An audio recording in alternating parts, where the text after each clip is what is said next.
The poor boy pulled her out of the rubble with his bare hands torn to shreds. She was 12. Dying. Her leg crushed under concrete that should have buried them both. 47 minutes of digging. 47 minutes of his blood mixing with hers in the dust. His spine was cracked. His arms had stopped working 10 minutes ago. But he lifted her anyway. Carried her 3 blocks while strangers watched, and did nothing. He collapsed at the fire station doors, handed her to the paramedics, and vanished before anyone could ask his name. He never saw the 40 motorcycles that surrounded the hospital 1 hour later. He never knew her father was the most powerful man in 3 counties. He only knew one thing. She was breathing. That was enough. Before we continue, tell me in the comments where you're watching from. I read every single one. Subscribe and stay with me until the end. The ground shook first. Marcus felt it through his boots before he heard anything. A deep tremor that made the empty bottles in his collection bag rattle against each other.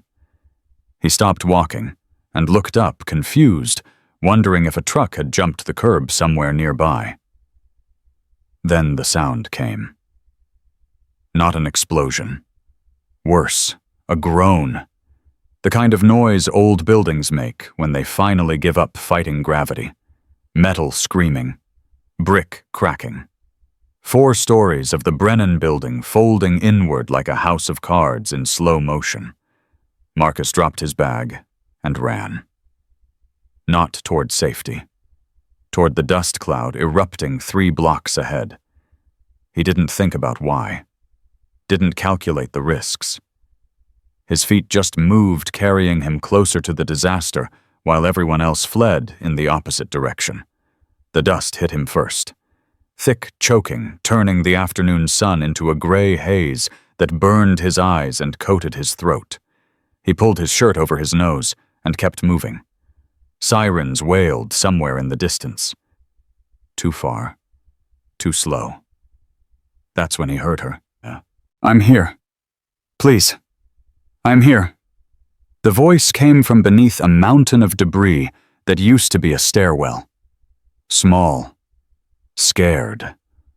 But somehow steady, like she was forcing herself to stay calm through sheer willpower. Marcus dropped to his knees and started pulling at the rubble. "Hey," he shouted.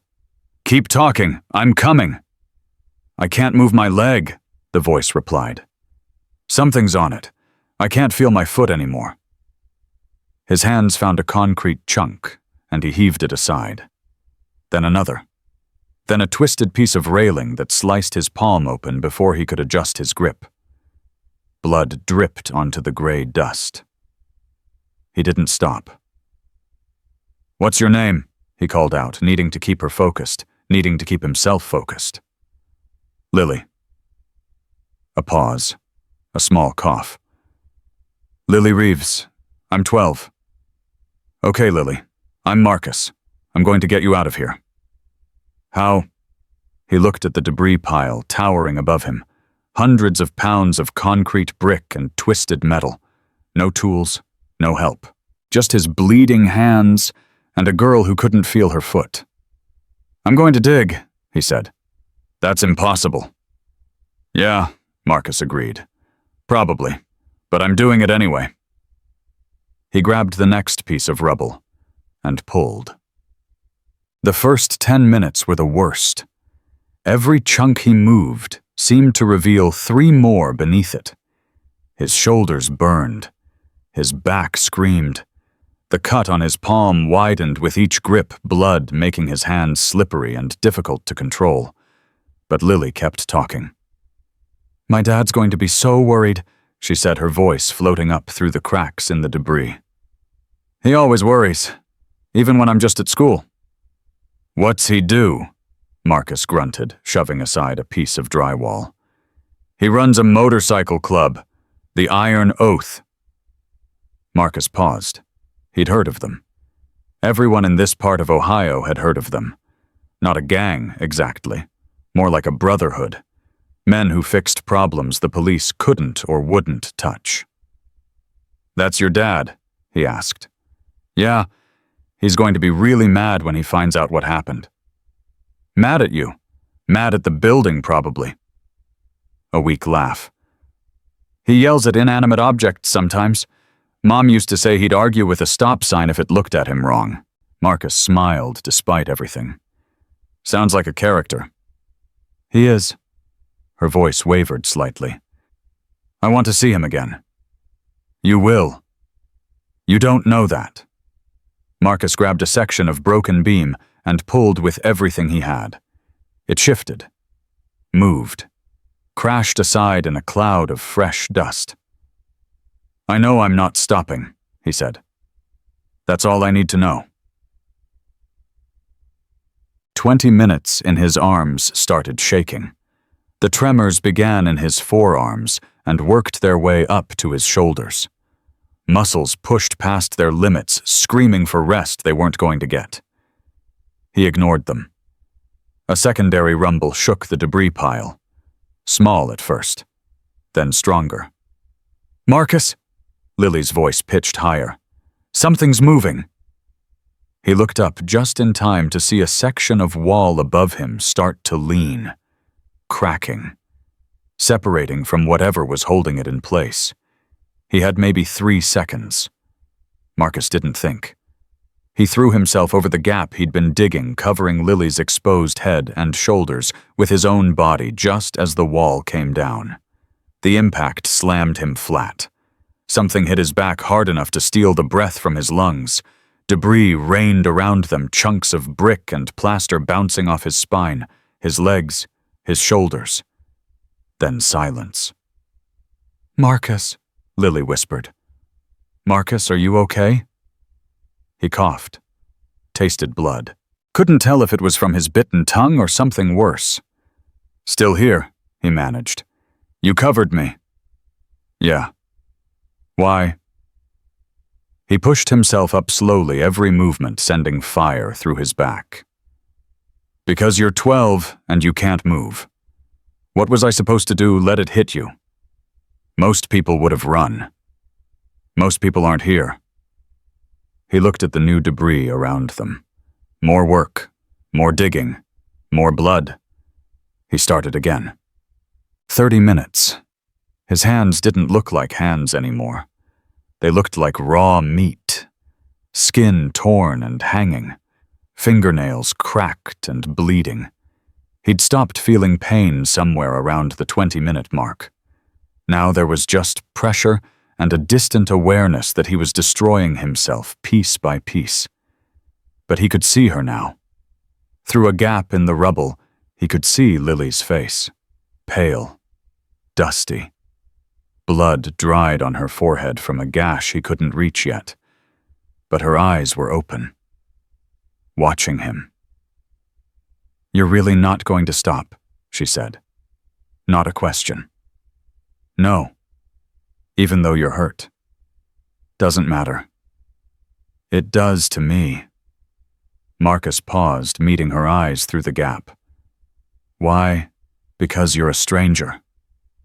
Her voice cracked. "And you're hurting yourself for me." "Nobody does that." He reached through the gap and took her hand. Her fingers were cold, but they gripped back immediately, holding on like he was the only solid thing in a world that had just collapsed around her. "I'm going to get you out," he said quietly. "And then I'm going to carry you to someone who can help. And you're going to see your dad again. That's what's happening today. Do you understand?" Tears cut tracks through the dust on her face. "Okay. Okay." He squeezed her hand once, then let go. "Now keep talking. Tell me about your mom." "She died 3 years ago." Marcus's heart clenched. "I'm sorry. Cancer. It was slow." Lily swallowed. "Dad changed after that. He got quieter, more protective. Sometimes I catch him just standing in doorways watching me like he's making sure I'm still real. That's what dads do when they're scared of losing someone." "Do you have a dad? Marcus pulled another chunk of concrete free. I did, once. What happened? He left. I'm sorry. Don't be. Some people aren't meant to stay. He shifted a section of railing, creating more space. The ones who do, though, the ones who stand in doorways just to make sure you're real, those are the ones that matter. 37 minutes. He could almost reach her leg now. The beam pinning it was massive, far too heavy to lift on his own. But he'd created enough space around it to see the problem. Lily, I need you to be honest with me. About what? Can you feel anything in your foot yet? Silence. Lily, a little. It tingles. Relief flooded through him. Tingling meant blood flow. Blood flow meant the leg might be salvageable. Good. That's good. I'm going to try to move this beam. When I do, it's going to hurt. A lot. Are you ready? No. Me neither. On 3, 1, 2. He didn't wait for 3. He grabbed the beam with both destroyed hands and lifted with everything he had left. His back screamed. His arms shook violently. Something in his shoulder popped with a wet, grinding sound. The beam shifted. 1 inch. 2. 3. Pull! He shouted. Pull yourself out! Lily screamed as she dragged her leg free, the sound tearing through the debris pile and echoing across the destruction zone. But she was moving. She was free. Marcus dropped the beam and collapsed beside her chest, heaving vision swimming at the edges. You did it, she gasped. You actually did it. He couldn't respond, could barely breathe. His body had nothing left. But they weren't done. 42 minutes. Marcus forced himself to stand. His legs wobbled. His back felt like someone had taken a sledgehammer to it. But he stood. Can you walk? He asked Lily. She tried to stand and immediately crumpled. My leg. I don't think. Then I'll carry you. You can barely stand yourself. I can make it. Marcus, the fire station is 3 blocks that way. He pointed through a gap in the debris, toward where he could hear sirens, still distant but closer now. 3 blocks. I can do 3 blocks. Before she could argue, he bent down and scooped her up. The pain that ripped through his back nearly dropped him right there. He staggered, caught himself, adjusted his grip. Lily wrapped her arms around his neck. I'm sorry. For what? For being heavy. He laughed, which hurt, which made him laugh harder. You're not heavy. You're just real. He started walking. The first block was the hardest. Every step sent shockwaves through his damaged spine. His arms shook so badly he had to keep readjusting his grip to make sure he didn't drop her. Blood from his hands smeared across her shirt, mixing with the dust and debris still coating them both. People stared as he passed. Some had phones out recording. Others just watched frozen, unable to process what they were seeing. Nobody offered to help. Why aren't they helping? Lily whispered. Marcus didn't answer. He didn't have the breath to spare. A woman stepped out of a doorway, phone raised. Oh my God, are you okay? What happened? Building collapsed, Marcus grunted. Fire station. Which way? It's 2 more blocks. Left at the corner. He nodded and kept moving. Behind him, he heard the woman calling 911, heard her describing what she saw. A boy, carrying a little girl. They're both bleeding. He looks like he's about to collapse himself. Good. Maybe help would come faster, but he wasn't waiting for it. The second block, his vision started going gray at the edges. Marcus! Lily's voice seemed far away. Marcus, you're slowing down. He was. He could feel it. His legs moving through concrete instead of air. His muscles burning with a fire that had nothing left to consume. Keep talking, he managed. Don't go quiet. What should I say? Anything. Tell me about school. I hate math. Everyone hates math. I'm failing science too. Science is just organized curiosity. That's what my teacher says. She's annoying. Marcus laughed, which came out more like a wheeze. Teachers are supposed to be annoying. It's in the job description. Did you go to school? Sometimes. What happened? I got lost. Lost how? He stumbled, caught himself against a lamppost. Lily's arms tightened around his neck. You don't have to tell me, she said quickly. No, it's okay. He pushed off the post and started moving again. Foster care. Bounced around. After a while, school stopped making sense. Hard to care about homework when you don't know where you're sleeping next week. That's really sad. It's just life. Some people get stability. Some people get skills. I got skills. Like what? Like carrying stubborn 12-year-olds through disaster zones. She laughed. Actually laughed. The sound was so unexpected, so absurdly normal in the middle of all this destruction, that Marcus felt something crack open in his chest. He kept walking. The third block, he saw the fire station. Red trucks, flashing lights, men in yellow gear running in and out of the building like ants responding to an alarm. Activity. Purpose. Help. We're almost there, he said. Lily, we're almost there. I see it. His legs gave out 10 feet from the entrance. He dropped to his knees, clutching Lily against his chest, trying desperately not to let her hit the ground too hard. Pain exploded through every part of his body. Stars burst across his vision. Help! The word tore out of him raw and desperate. Someone help! Firefighters turned, ran toward them. Hands reached down, taking Lily from his arms, passing her carefully toward the medical station set up near the trucks. Son, can you hear me? A face swam into view. Older guy, mustache, worried eyes. She needs a hospital, Marcus gasped. Her leg, concussion. She was trapped for almost an hour. We've got her. What about you? I'm fine. Kid, you're bleeding everywhere. I'm fine.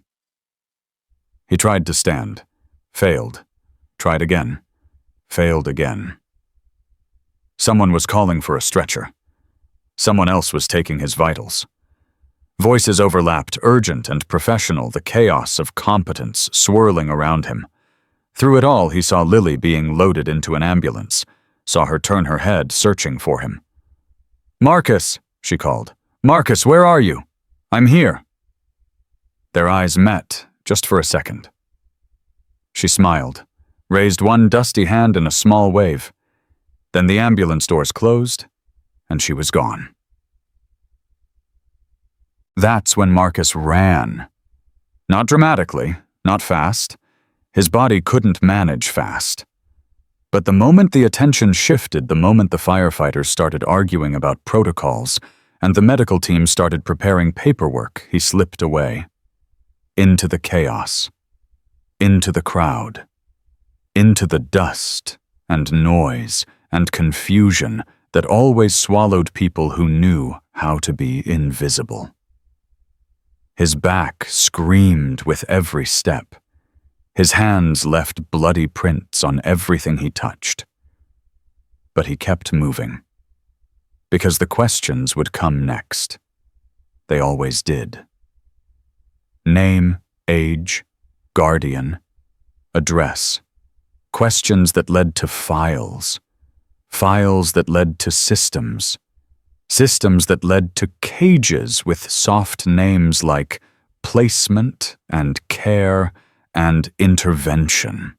He'd been through it before, the concerned social workers with their clipboards, the temporary homes with their temporary rules, the slow grinding machinery of child protective services that processed kids like inventory and lost them just as easily. He wasn't going back to that. Not today. Not ever. 2 hours later, he collapsed in an abandoned rail car near the edge of the industrial district. His body finally stopped pretending it could function. The adrenaline crashed. The pain arrived in full force. Everything he'd been holding back during the rescue came flooding in at once. He curled on his side on the cold metal floor, arms wrapped around himself, shaking with something that wasn't quite cold and wasn't quite pain. He didn't cry. He'd stopped crying years ago. But something in his chest felt broken open raw and exposed in a way that scared him.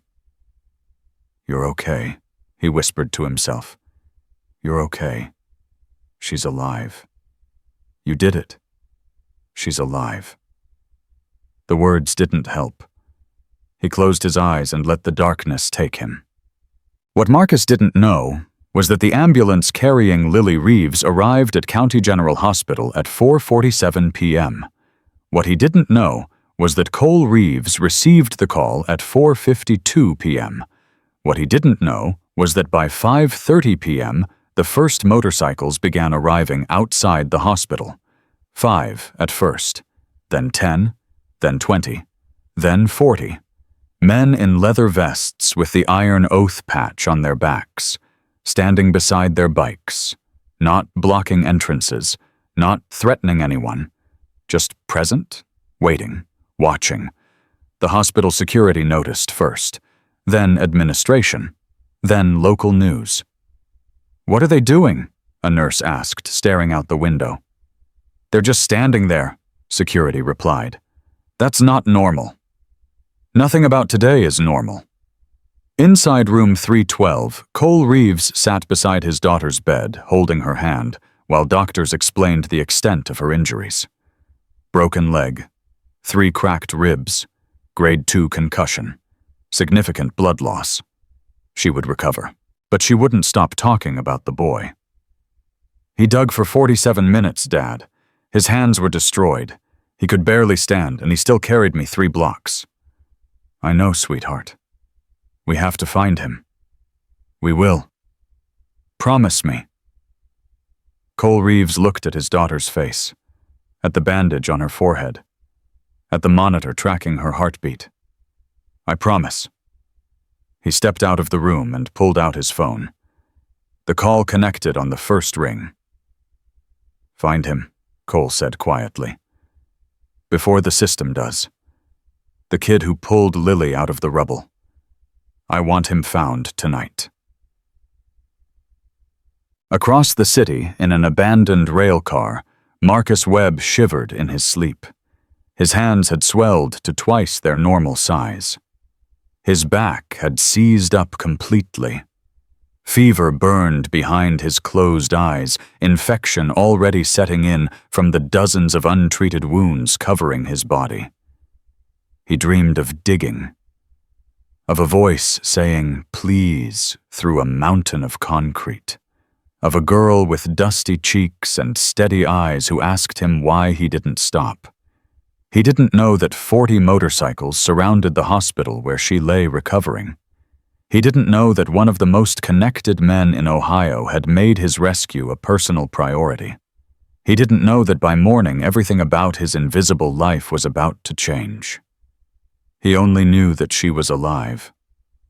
And as the night deepened around him, that was enough to let him sleep. The fever hit Marcus around 3 in the morning. He woke shaking so hard his teeth rattled. His hands had swelled into useless clubs of damaged flesh. His back had locked completely, every movement sending electric agony through his spine. But it was the heat that scared him most. The kind of heat that came from inside, from wounds going bad, from a body fighting battles it couldn't win alone. "You're okay," he whispered to himself. "You're okay. Just ride it out." But he wasn't okay. He knew it. His body knew it. The infection spreading through his torn hands knew it better than anyone. He tried to sit up. Failed. Tried again. Made it halfway before the world tilted sideways and he crashed back against the cold metal floor. "Okay," he gasped. "Okay. New plan." There was no new plan. There was only waiting. Waiting for the fever to break, or waiting for someone to find him. Neither option felt survivable. He closed his eyes and let the darkness pull him back under. Cole Reeves hadn't slept. He stood at the window of Lily's hospital room watching the sun rise over the line of motorcycles that hadn't moved all night. 43 bikes now. Word had spread. Brothers had come from 3 counties over just to stand in that parking lot. Not to threaten anyone, not to make demands, just to be present. To make sure the world understood that what happened to Lily Reeves mattered to more than just her family. Dad, he turned. Lily's eyes were open, still heavy with painkillers, but clearer than yesterday. Hey, sweetheart, how do you feel? Like a building fell on me. He almost smiled. Almost. That's fair. Did you find him? Cole moved to her bedside and sat down heavily. Not yet. Why not? Because he doesn't want to be found, and he's good at disappearing. Lily frowned. He's hurt. His hands were destroyed. He could barely walk when he carried me. I know. Then he can't have gone far. We're looking. Everyone's looking. What about the police? Cole's jaw tightened. The police are looking too. That's the problem. Lily studied her father's face. You're worried they'll find him first? Yes. Why is that bad? Cole leaned forward, elbows on his knees, hands clasped. Because the system doesn't care about what he did. The system cares about what box to put him in.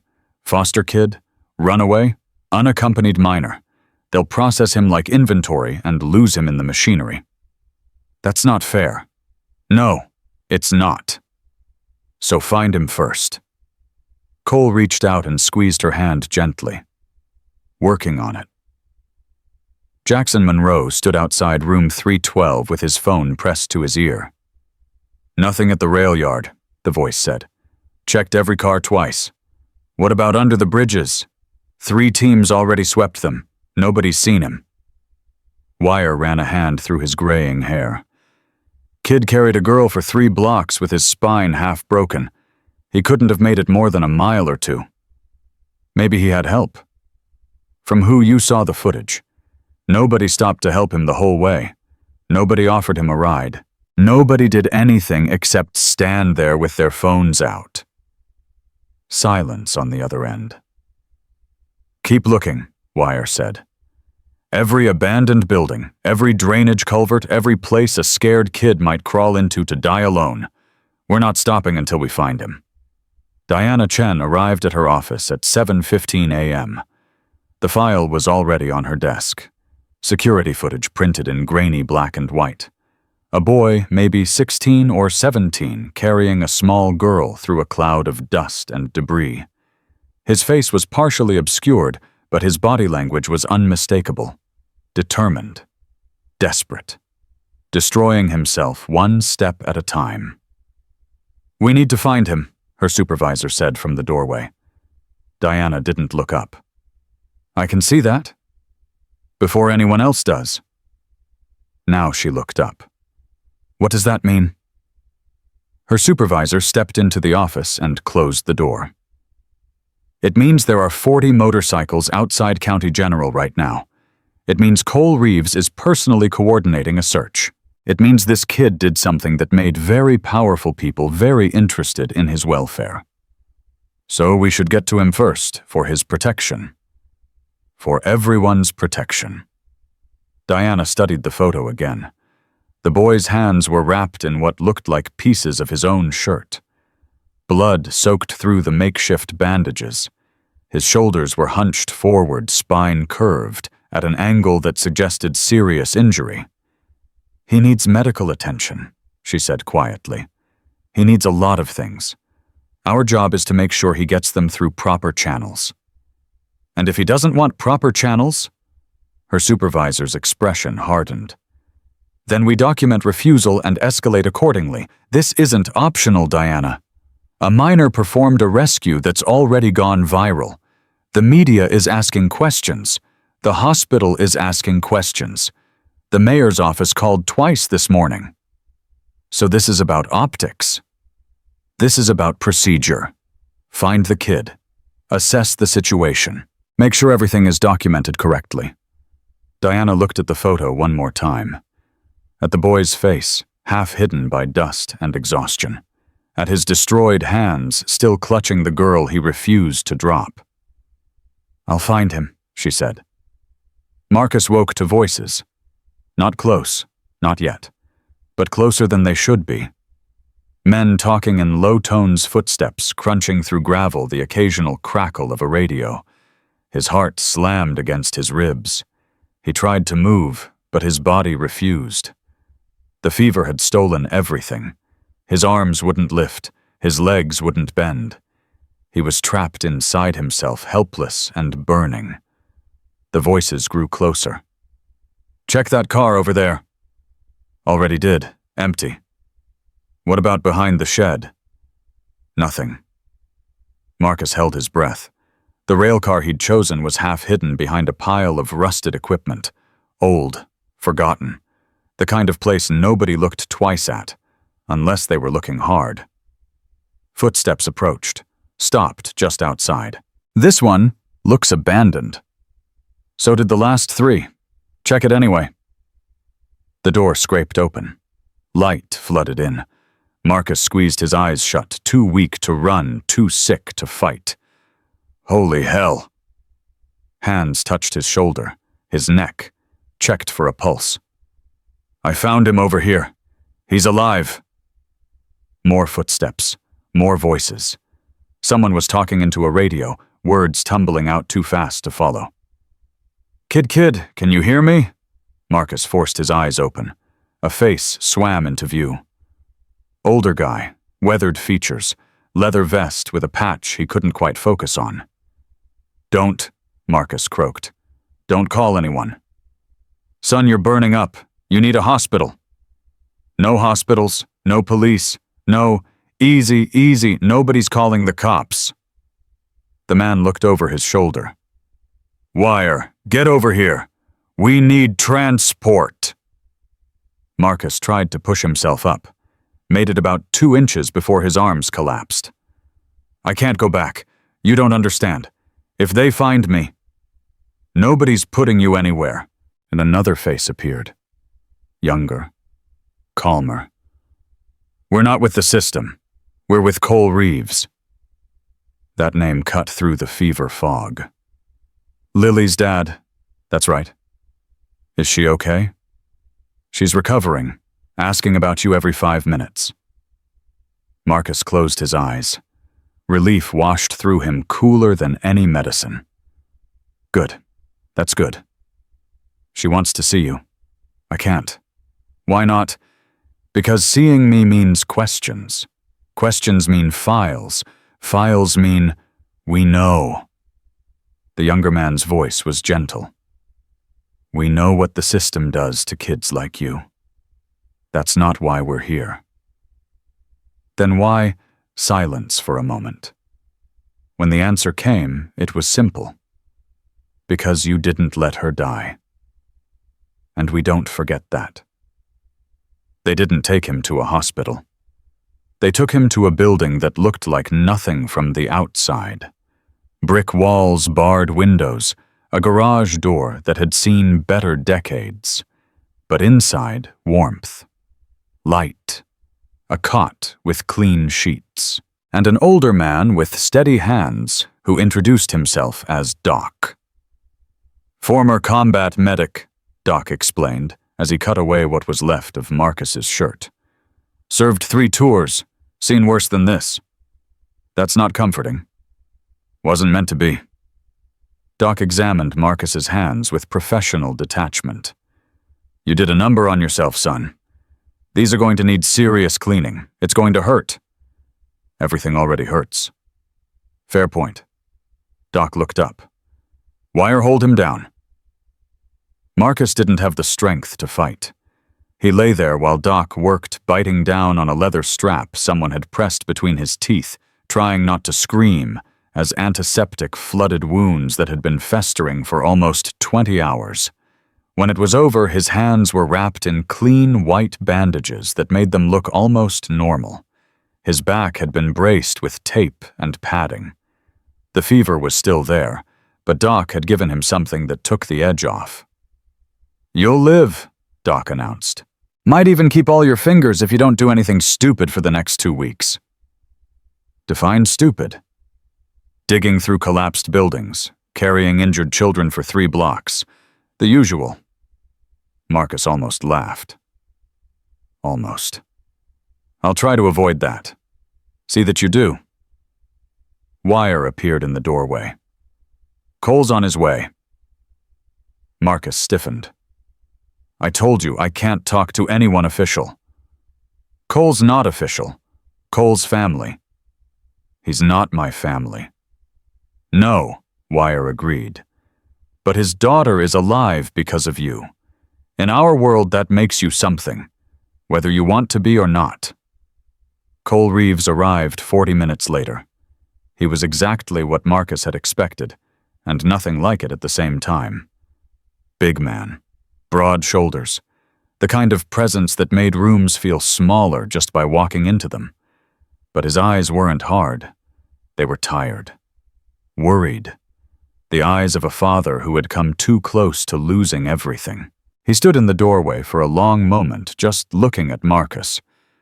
"You're younger than I thought," he finally said. "I get that a lot." "How old are you?" 17. "Parents? None that matter." Cole nodded slowly, like that answer told him everything he needed to know.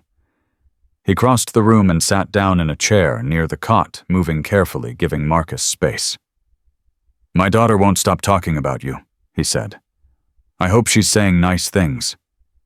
"She's saying you talked to her the whole time, that you never stopped, that when the secondary collapse came, you covered her with your own body."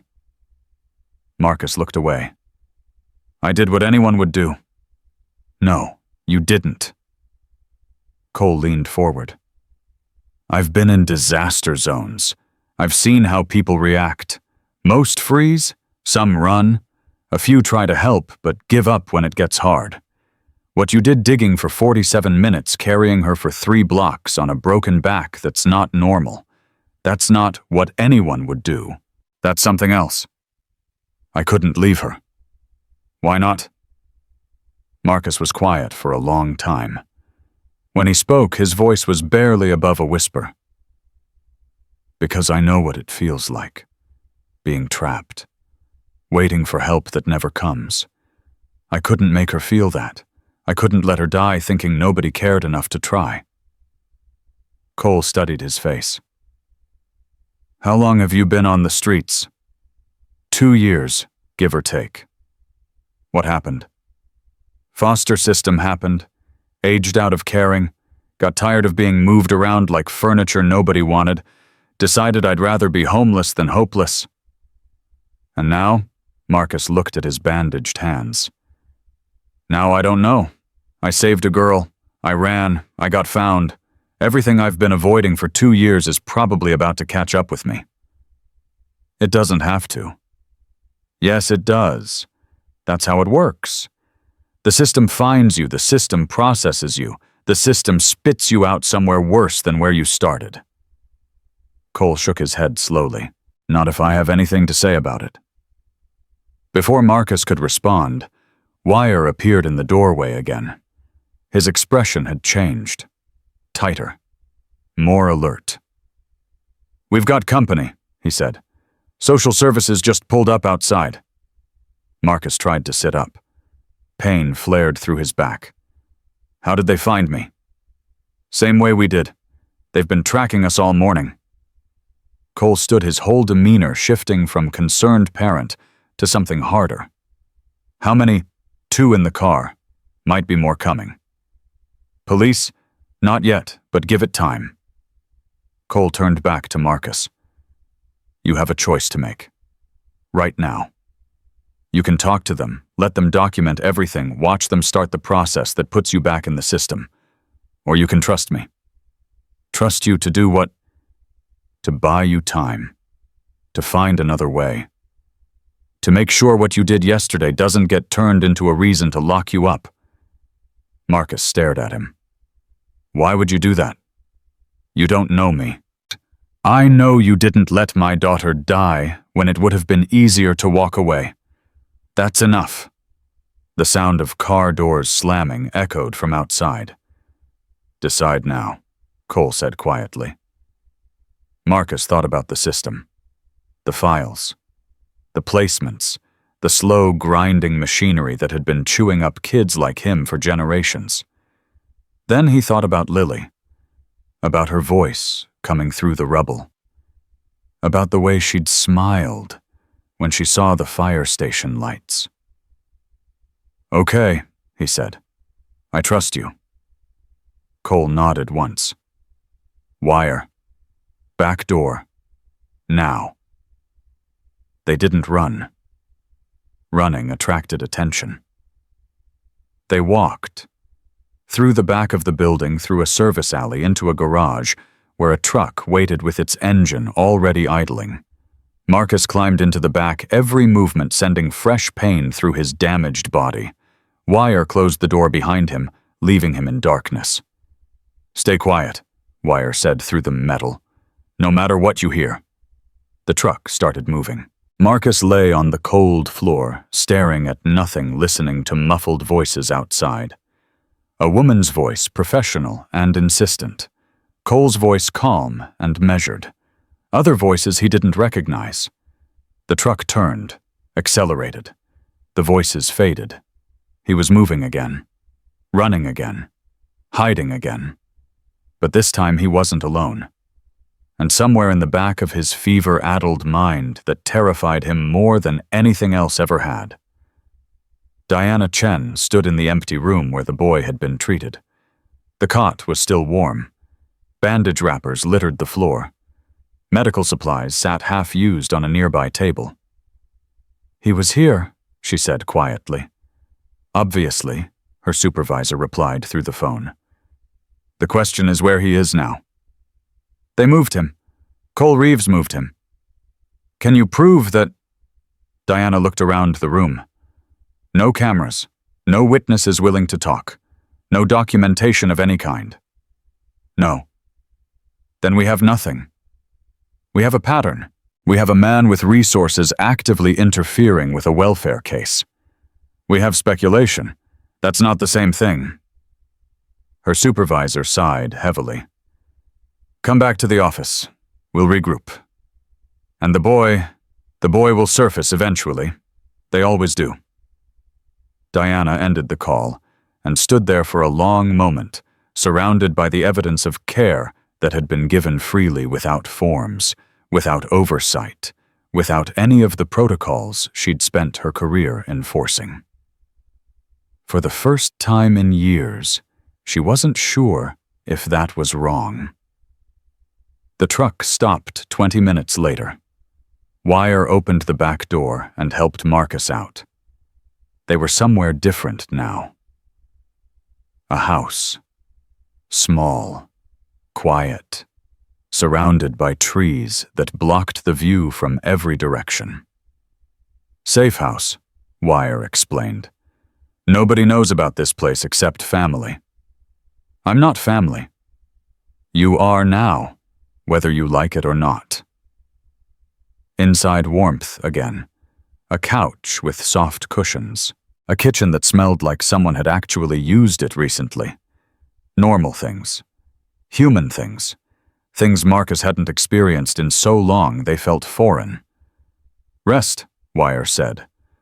Cole will be here in a few hours. He's dealing with the social worker.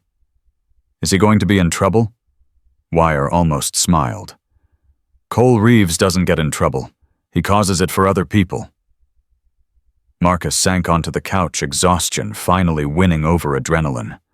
His body ached in places he didn't know could ache. His hands throbbed beneath the clean bandages. His back had settled into a constant low roar of pain. But he was safe. For now. Maybe. He closed his eyes. Sleep came faster than expected, pulling him down into darkness before he could fight it. The last thing he thought about was Lily's face, her voice coming through the rubble. "You promised you wouldn't leave." "I didn't," he whispered to the empty room. "I'm still here." The darkness swallowed him whole. Marcus woke to the sound of arguing. Not loud, not violent, but intense. The kind of low, controlled voices that meant important people were disagreeing about important things. He lay still on the couch, keeping his breathing even, listening. "We can't keep him hidden forever." Wire's voice. "We don't need forever. We need time." Cole's voice, calmer but heavier. "Time for what the whole city is looking for this kid. Social services, police, media. Everyone wants a piece of the hero who saved your daughter. He's not a hero to them. He's a problem to solve. That's my point. The longer we wait, the worse this gets." Marcus opened his eyes. Both men stood near the kitchen doorway, backs half turned toward him. They hadn't noticed he was awake. "What do you suggest?" Cole asked. "I suggest we get ahead of this. Control the narrative before someone else does." "And how do we do that without putting him in front of cameras and clipboards?" Wire was quiet for a moment. "Ray, I don't know. But keeping him locked up in safe houses isn't a long-term solution. Neither is handing him over to a system that's already failed him." Marcus sat up slowly. His back screamed in protest. Both men turned at the sound. "How much did you hear?" Cole asked. "Enough." Marcus swung his legs off the couch, testing his balance before attempting to stand. "You're arguing about what to do with me." "We're discussing options." "Same thing." Cole crossed the room and sat down in a chair across from Marcus. "You're right. It is. And you deserve to be part of that discussion. Do I get a vote? You get the only vote that matters. This is your life." Marcus looked at his bandaged hands. The white gauze was already showing spots of red where his wounds had seeped through overnight. "What are the options?" "Option 1. We keep you moving. Different safe houses, different locations. You stay off the radar until things calm down." "How long would that take?" "Weeks. Maybe months." "And I'd be running the whole time." "Yes." Marcus nodded slowly. "What's option 2?" Cole leaned forward. "Option 2 is harder. We stop running. We face this head on. We find a way to get you legal status without putting you back in the system." "Is that even possible? I have lawyers looking into it. There are pathways, emancipation, private guardianship, things that don't involve foster care or group homes." "But those take time too." "Yes, and during that time you'd be exposed, visible, vulnerable to whatever the system decides to throw at you." Marcus was quiet for a long moment. "What would you do?" Cole didn't hesitate. "I'd stop running. Running is surviving. It's not living. Easy to say when you're not the one being hunted." "You're right. It is easy for me to say." Cole held his gaze. "But I've seen what happens to people who spend their whole lives looking over their shoulders. They stop seeing what's in front of them. They miss everything good because they're too busy watching for everything bad." Wire stepped closer. "For what it's worth, I agree with Cole. But this isn't our decision. It's yours." Marcus looked between them. Two men he'd known for less than 24 hours. Two men who had already done more for him than anyone had in years. Two men who were giving him something he'd never had before. A choice. "I need to see her," he said suddenly. Cole blinked. "Who?" "Lily. I need to see her before I decide anything." "That's risky. The hospital is being watched." "I don't care. I need to look her in the eye and know she's really okay. Then I'll make my choice." Cole and Wire exchanged a glance. "Can you arrange it?" Marcus asked. Cole nodded slowly. I can arrange it, but you need to understand what you're walking into. The moment you show your face at that hospital, everything changes. There's no going back to invisible after that. I was never invisible. I was just ignored. There's a difference. Cole almost smiled. Yeah, there is. They moved at dusk, not because darkness provided cover, because shift change at County General meant fewer eyes and more chaos. Wire drove. Cole sat in the passenger seat. Marcus lay in the back, hidden beneath a blanket that smelled like motor oil and old leather. Stay down until we're inside the parking garage, Wire instructed. We've got people watching the entrances. They'll signal when it's clear. How many people do you have watching this hospital? Enough. The drive took 17 minutes. Marcus counted them, using the rhythm to keep his mind off the pain in his back and the fear coiling in his chest. When the truck finally stopped, his heart was hammering so hard he could hear it in his ears. Clear, Wire said. Let's go. They took a service elevator to the 3rd floor. A nurse Marcus didn't recognize led them down a corridor that seemed to stretch forever. Every step felt exposed. Every passing face felt like a threat. Then they reached room 312, and none of that mattered anymore. Lily was sitting up in bed when he walked in. Her leg was elevated in a brace. Monitors beeped steadily beside her. Bandages covered the gash on her forehead. But her eyes were bright, alert, alive. She saw him and her whole face changed. Marcus. The word came out like a breath, like a prayer, like something she'd been holding on to so tightly she'd forgotten how to let go. Hey, he said. The word felt stupid and inadequate, but it was all he had. You came back. I said I would. No, you said you wouldn't leave. That's different. He moved closer to the bed, aware of Cole and Wire stepping back, giving them space. Aware of the machines tracking Lily's heartbeat, which had picked up the moment she saw him. You look better, he managed. You look worse. He laughed. It hurt. That's fair. Lily reached out and took his bandaged hand carefully, gently, like she was afraid of breaking something already broken. They told me what you did. Not just the carrying, the digging, the covering me when the wall came down. Everything. It wasn't, don't say it wasn't a big deal. Don't say anyone would have done it. Don't say any of that. Her voice cracked. Because I was there, I know what you did, and I know what it cost you. Marcus swallowed hard. His throat felt like it was closing up. I couldn't leave you. Why not? Because you asked me not to. Because you said please, because he stopped struggling to find words for something that didn't fit into words. Because for 47 minutes you were the only thing in the world that mattered. And I wasn't going to let the world take you. Tears spilled down Lily's cheeks. She didn't try to hide them. Didn't try to wipe them away. Just let them fall while she held onto his hand like it was the only solid thing in a world that had tried to crush her. I'm scared, she whispered. Of what? That you're going to disappear again. That I'm going to wake up tomorrow and you'll be gone and I'll never know if you're okay. Marcus looked at her. At this 12-year-old girl who had almost died beneath a mountain of rubble. At the bandages and the monitors and the fear in her eyes that had nothing to do with buildings and everything to do with losing someone who mattered. I'm not going anywhere, he said.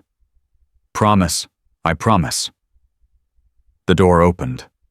Marcus turned, expecting Wire, expecting Cole.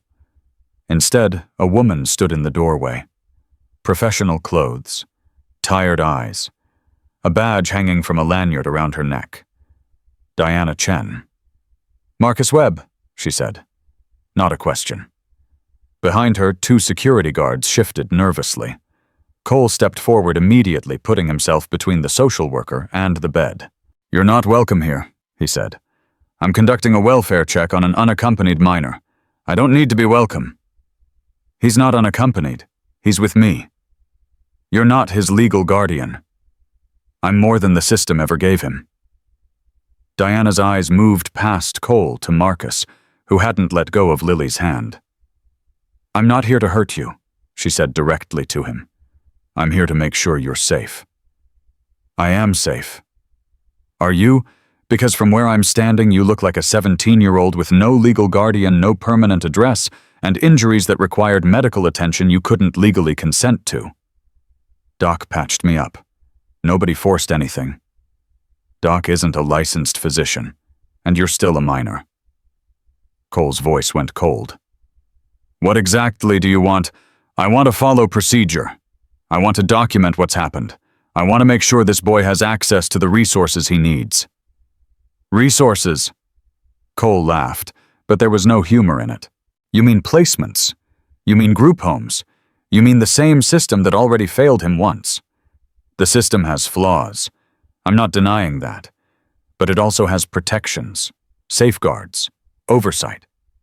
And cages, Marcus said quietly. Everyone turned to look at him. He let go of Lily's hand and stood slowly ignoring the pain in his back. You want to know what I think of your system? I think it looks at kids like me and sees problems to solve instead of people to help. I think it processes us like inventory and loses us in the machinery. I think the people who work in it mostly mean well, but the system itself doesn't care. It can't care. It's too big to care. Diana held his gaze. That's a cynical view. It's an experienced view. I've been in 4 foster homes, 3 group placements. I've been moved 12 times in 5 years. I've watched social workers shuffle paperwork while kids around me disappeared into the cracks. So yeah, maybe I'm cynical. Or maybe I just know what I'm talking about. Silence fell over the room. Even the monitors seemed quieter. Diana took a breath. What do you want? Excuse me, what do you want? Not what you're afraid of, not what you're running from. What do you actually want? Marcus blinked. Nobody had ever asked him that question before. Not like this. Not like the answer actually mattered. I want to stop running, he said finally. I want to sleep somewhere safe without wondering when I'll have to leave. I want to finish what I started here. He glanced at Lily. And I want to stop being treated like a case file instead of a person. That's reasonable. Is it? Because in my experience, reasonable doesn't mean possible. Diana stepped closer, ignoring Cole's warning look. I've been doing this job for 11 years. I've seen the system work and I've seen it fail. Mostly fail if I'm being honest. But I've also seen exceptions. Kids who found ways through that didn't involve running or hiding. Kids who got what they needed without losing who they were. How, by having advocates, people who understood the system well enough to use it instead of being used by it. Cole spoke up. He has advocates. I know. That's why I'm here talking instead of calling for backup. Diana looked at Marcus. I could force this. I could document refusal, escalate to the courts, have you placed in protective custody while the paperwork sorts itself out. That's the procedure. But I watched the footage of what you did. I saw you carrying that girl with your back broken and your hands destroyed. I saw you collapse at the fire station and then walk away before anyone could help you. Her voice softened. That's not the behavior of someone who needs protection from others. That's the behavior of someone who's learned to protect himself because nobody else would. Marcus stared at her. So what are you saying? I'm saying I can work with this instead of against it. I can document your situation in a way that opens doors instead of closing them. I can be an ally instead of an obstacle. She paused. If you let me. Why would you do that? Because you're right. The system is broken, but the only way to fix it is from the inside. And that means making exceptions when exceptions are deserved. Cole stepped forward. What exactly would this look like? Emancipation petition. I can expedite the paperwork, push it through in weeks instead of months.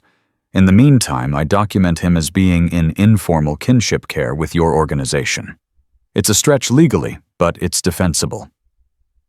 And if it doesn't work, then we've lost nothing. He's in the same position he'd be in if I forced the issue right now, except he'd have legal documentation of his circumstances and a paper trail that could help him later. Lily's voice cut through the tension. Do it, and everyone turned to look at her. Do it, she repeated, looking at Marcus. Stop running. Let them help. You can't save everyone else if you won't let anyone save you. Marcus felt something crack open in his chest. Something he'd been holding together for so long he'd forgotten it was broken. Okay, he heard himself say. Okay. Diana nodded once. I'll start the paperwork tonight. She turned and walked out of the room, the security guards following uncertainly behind her. The door closed with a soft click. Silence stretched for a long moment. Then Cole spoke. That was unexpected. That was necessary, Wire replied. Marcus sank back down onto the edge of Lily's bed, exhaustion hitting him like a wave. His hands were shaking. His back was screaming. But somewhere beneath all the pain, something else was growing. Something that felt dangerously like hope. Hey, Lily said softly. He looked at her. You kept your promise. Which one? All of them. She smiled.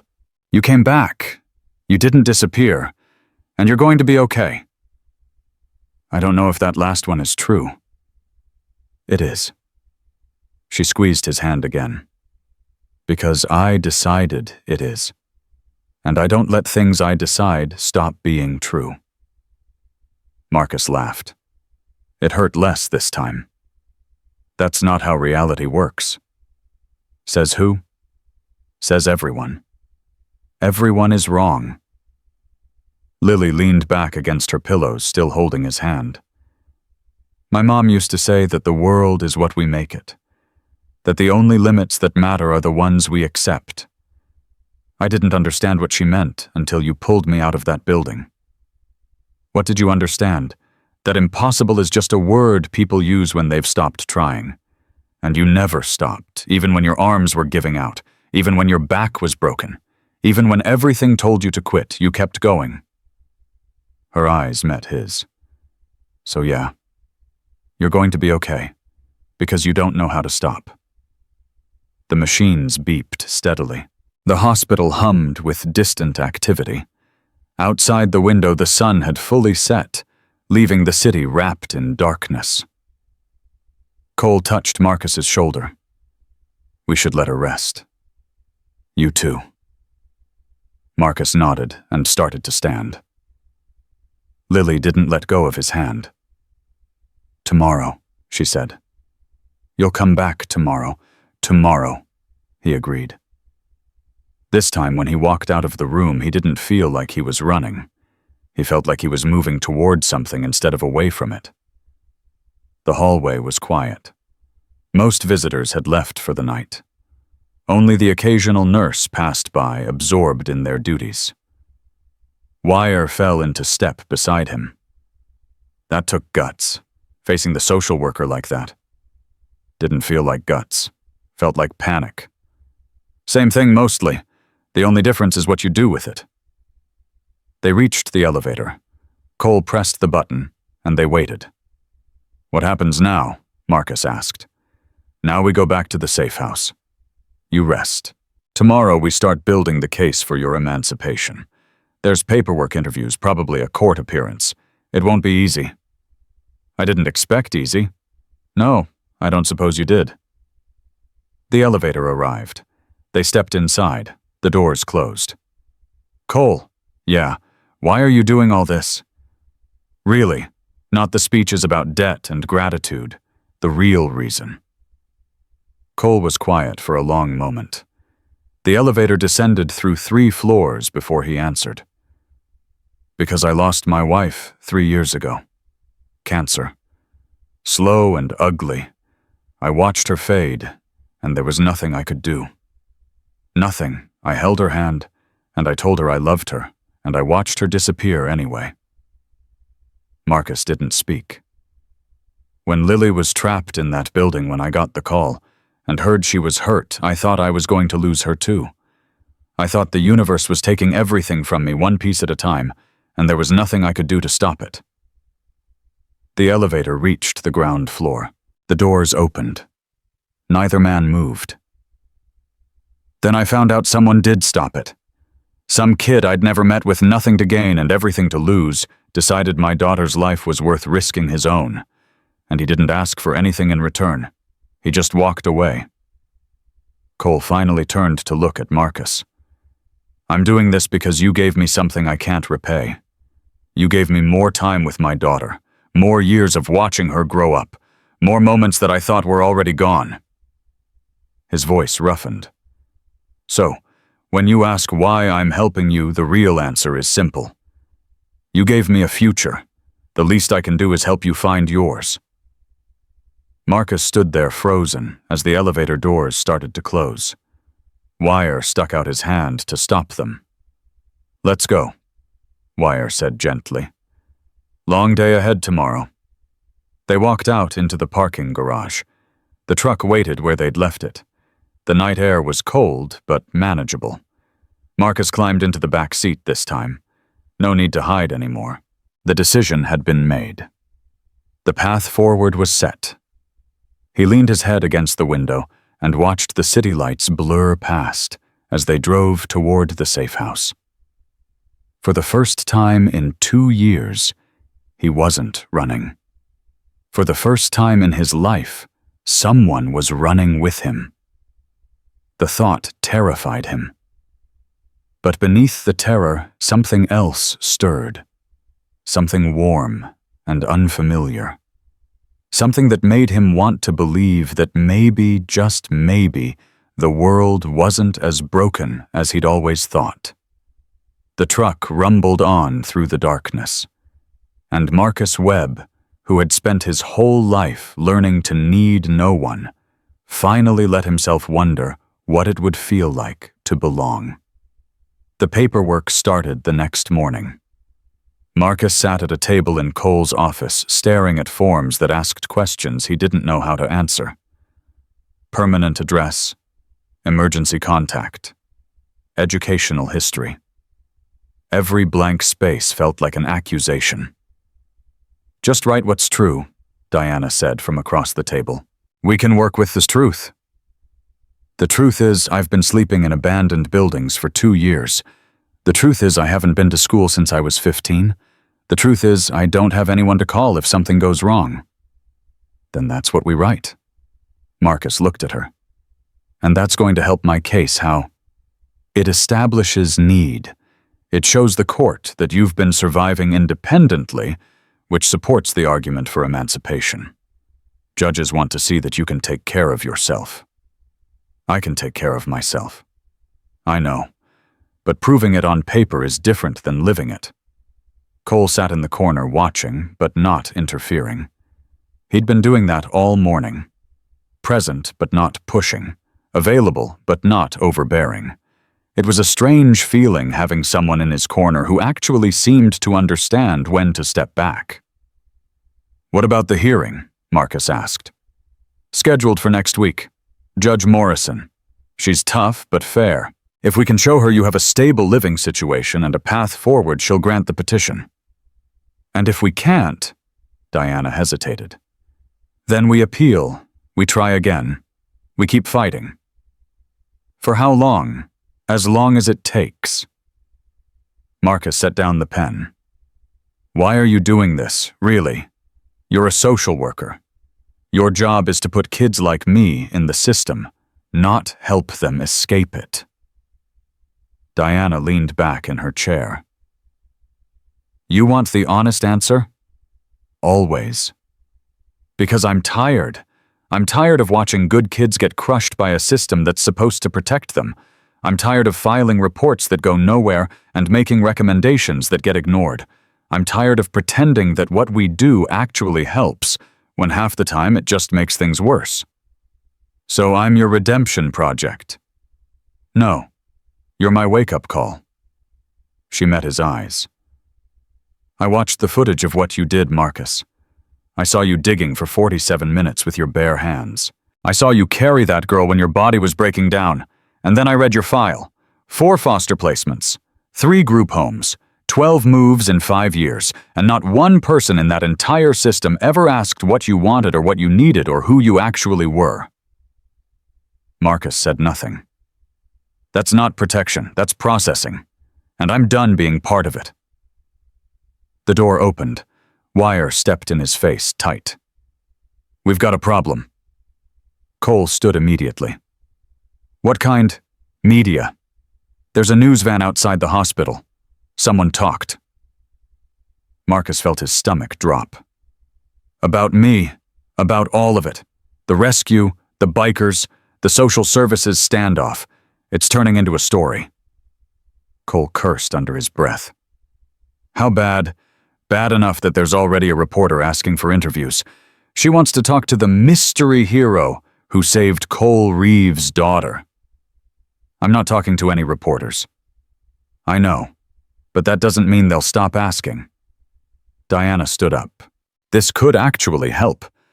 Public attention on a positive story might put pressure on the court to expedite the hearing. Or it could turn Marcus into a circus act, Cole countered. Every outlet in the state running the same story, asking the same questions, turning his life into entertainment. Either way, we can't control it now. The story is out. The only question is how we respond. Marcus pushed back from the table. I need air. Nobody stopped him as he walked out of the office and into the hallway. His hands were shaking again. The bandages Doc had wrapped so carefully were starting to loosen at the edges. Everything felt like it was unraveling. He found a door that led to a small courtyard behind the building. Empty. Quiet. He sat down on a concrete bench and tried to breathe. You okay? He looked up. Wire had followed him out. Define okay. Wire sat down beside him, leaving space between them. I know this is a lot. That's an understatement. Yeah, I guess it is. Wire was quiet for a moment. You know I was like you once. Not homeless, but close. Angry. Alone. Convinced that everyone was either going to hurt me or abandon me. What changed? Cole happened. He found me when I was 19, working a dead-end job and drinking myself into oblivion every night. He didn't try to fix me. Didn't try to save me. He just offered me a place at his table and let me figure out the rest. And that worked. Took about 3 years. But yeah, eventually. Marcus looked at his bandaged hands. I don't have 3 years. I have a week until some judge decides whether I'm a person or a case file. You're a person either way. The judge just decides how hard it's going to be. That's not comforting. Wasn't meant to be. Wire stood up. But here's something that might help. Lily wants to see you. Today. At the hospital. Marcus's head snapped up. Is she okay? She's fine. Better every day. But she's asking about you constantly, driving the nurses crazy. I can't go back there. Not with reporters crawling all over the place. We can get you in through the service entrance, same as before. And if someone recognizes me, then they recognize you. At this point, hiding isn't going to change anything. The story's already out there. Might as well own it. Marcus sat with that for a long moment. Owning things wasn't something he'd ever been good at. Ownership meant stakes. Stakes meant loss. Loss meant pain. But Lily was asking for him. And he'd promised. Okay, he said finally. Let's go. The hospital was different this time. Not the building itself. That looked the same. But the energy had changed. There were people gathered outside the main entrance. Some held phones recording everything. Others just stood and watched, curious about the story unfolding in their city. Wire drove past without slowing and pulled into the service garage at the back. They took the same route as before, same elevator, same corridor, but this time Marcus didn't feel like he was sneaking in. He felt like he was walking toward something instead of away from it. Room 312 was quieter than yesterday. Fewer monitors. Less medical equipment. Lily was sitting up in bed looking bored and restless in equal measure. Her face lit up when she saw him. "You came. I said I would." "I know, but I was worried. Wire said there were reporters and people asking questions and Lily." He crossed to her bedside. "I'm here." "Okay." She nodded, visibly calming. "Okay." He sat down in the chair beside her bed, the same chair Cole had occupied yesterday. It felt strange being in that position, like he was stepping into shoes that didn't fit. "How do you feel?" he asked. "Bored. Really, really bored. They won't let me walk yet. They won't let me watch anything good on TV. They won't even let me eat real food. Hospital food is real food. Hospital food is punishment disguised as nutrition." He laughed. It came easier now than it had before. "You sound like you're feeling better." "I sound like I'm going crazy." She looked at him seriously. "What about you? How are you feeling?" "Honestly, I don't know. Everything's happening so fast. The paperwork, the hearing, the reporters. It's like my whole life got put in a blender and someone hit puree." "That sounds disgusting." "It feels disgusting." Lily reached out and took his hand. Her grip was stronger than yesterday. "But you're not running anymore. Right? Right. Promise. Promise." He squeezed her hand gently. "I'm not going anywhere." She smiled. Then the smile faded into something more serious. "I heard what you told my dad. About foster care. About the system." Marcus tensed. "What did you hear?" "Everything. The 4 placements, the 12 moves, the way nobody ever asked what you wanted." Her eyes were too old for 12. "That's really what happened." "Yeah? That's really what happened." "I'm sorry. Don't be. It wasn't your fault." "I know.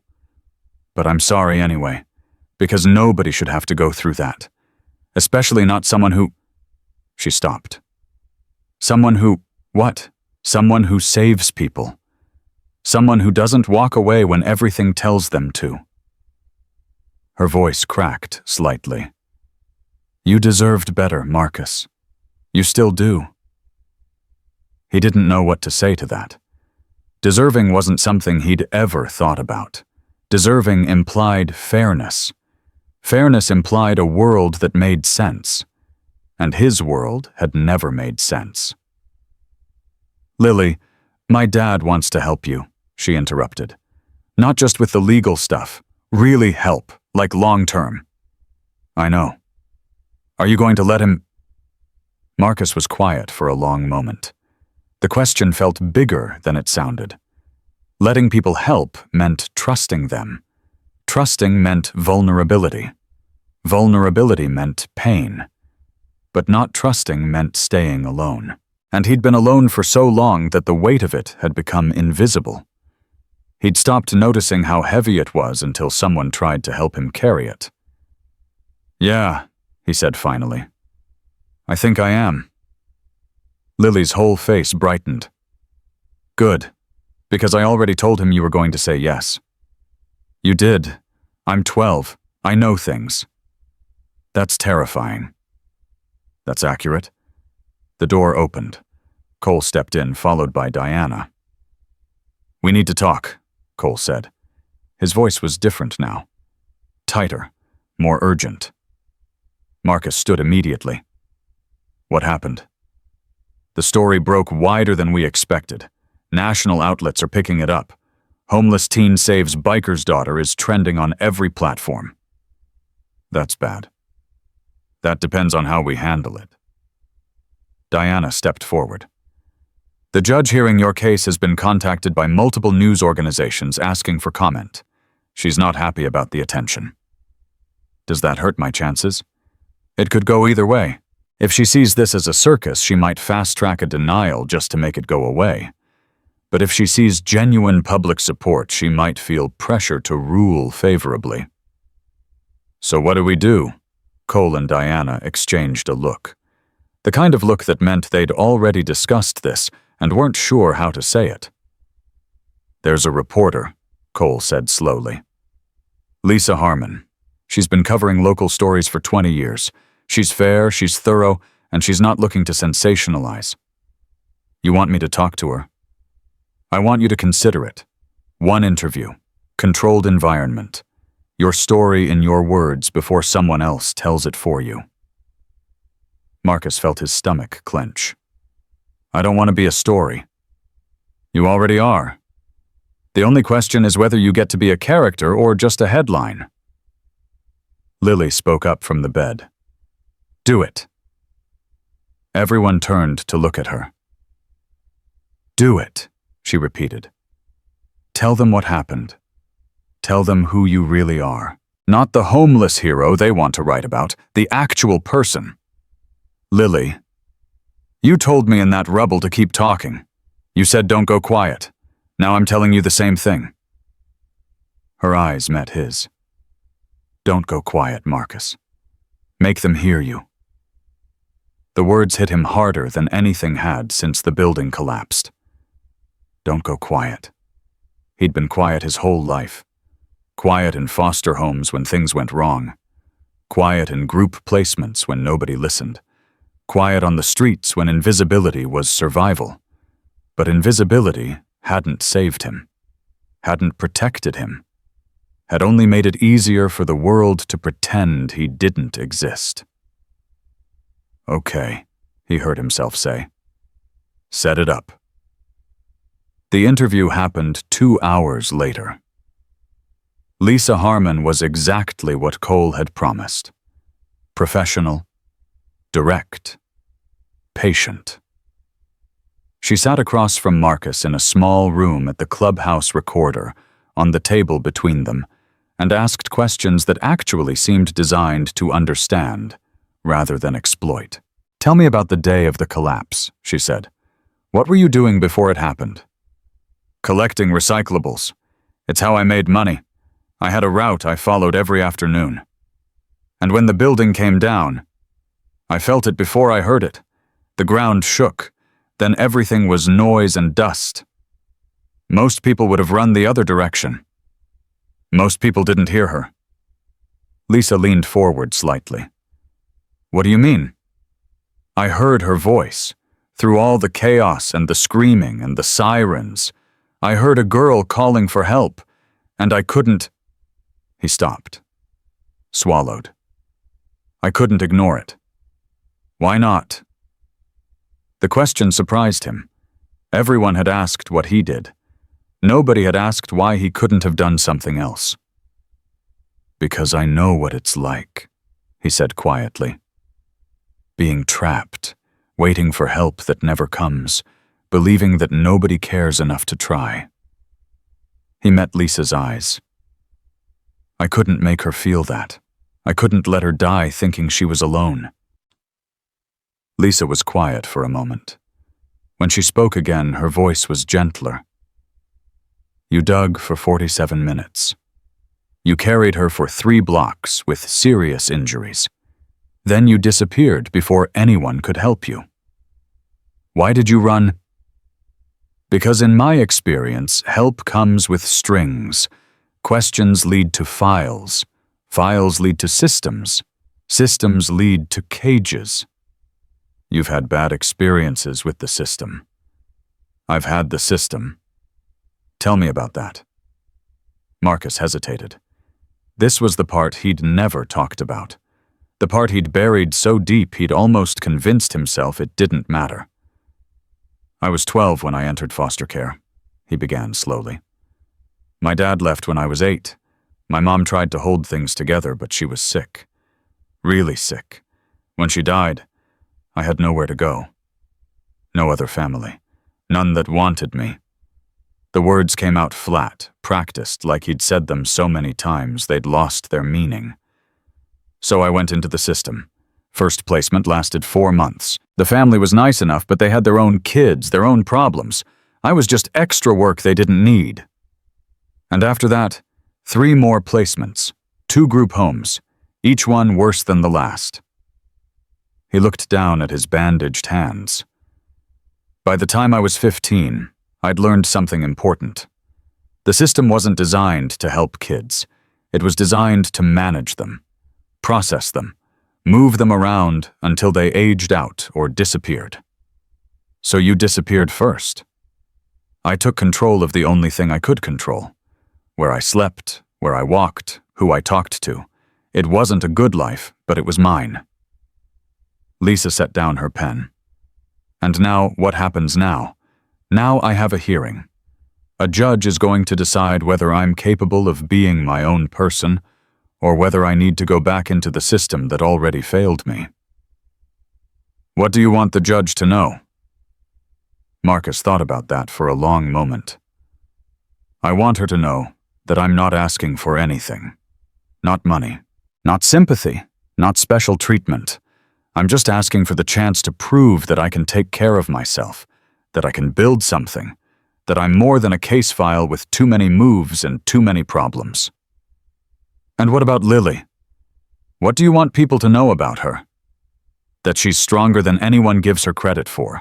That she kept talking to me the whole time I was digging, even when she was scared and hurting and probably thought she was going to die.